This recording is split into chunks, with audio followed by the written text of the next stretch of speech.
He left me standing at the terminal, 15 years old, clutching a backpack that suddenly felt heavier than my body. "Figure it out," he said. Then he turned his back and walked toward first-class check-in with his new wife and her kids, laughing as though I didn't exist. I didn't cry. I froze, because in that single shrug I understood my worth to him, disposable. But what he didn't know was that abandonment sharpens the blade, and I was about to become the sharpest weapon he'd ever face. My father wasn't always cruel, at least not in ways I could name. When Mom and he divorced, he painted her as unstable, selfish, unfit. I was 8. I believed him. He fed me his narrative. She didn't care, she chose wealth over family, she left us. So I clung to him. I made myself small, obedient, desperate for his approval.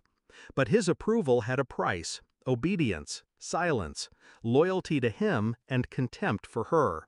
For years I paid, and still it was never enough.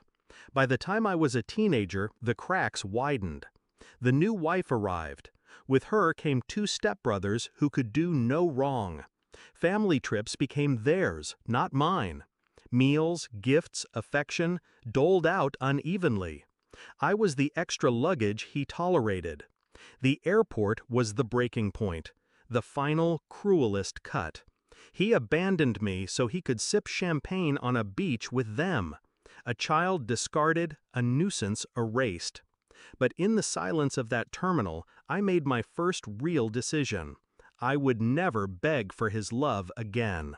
I scrolled through contacts until I landed on a number I hadn't dialed in years. My mother's. My hands shook when I pressed call. Would she even answer? Would she even want me? Her voice came through, breathless, then breaking. My baby? Hours later, I saw the impossible, her jet descending, sleek and private, cutting through the night sky like salvation itself. When she stepped out, tears streamed down her face. She didn't ask why I called. She just pulled me close and whispered, "Never again."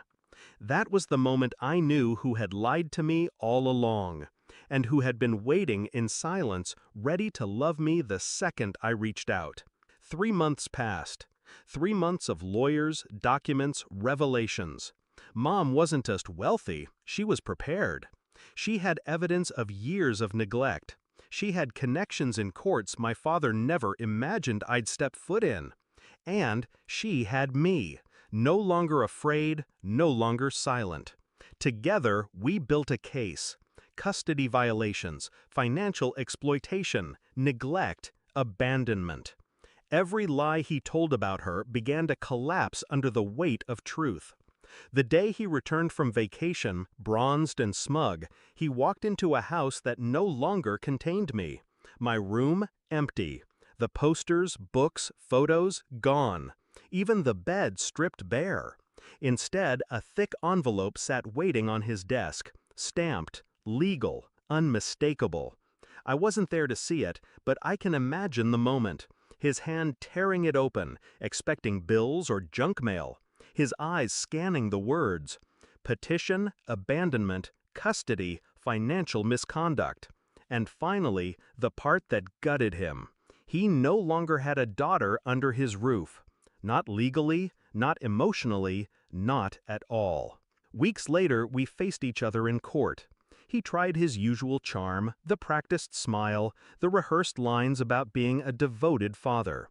But charm crumbles under cross-examination, and facts don't bend to theatrics. Photos, statements, receipts.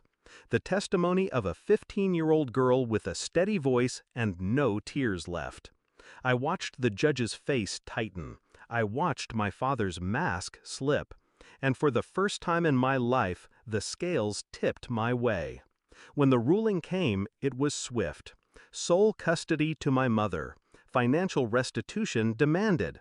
Visitation rights stripped until he proved himself fit. My father sat there, red-faced, fists clenched, while his new wife whispered in his ear, panic flashing across her face. They had gambled everything on me being weak. They had lost. Now I live in my mother's world, not just one of wealth, but of stability, of love that doesn't have to be earned, of freedom from walking on glass, waiting for the next cruel shrug. Sometimes I think about that airport, the moment he walked away, the last time he underestimated me. He thought he was discarding baggage, but I was shedding chains. He wanted me to figure it out, and I did. With lawyers, with strategy, with silence that cut sharper than screams.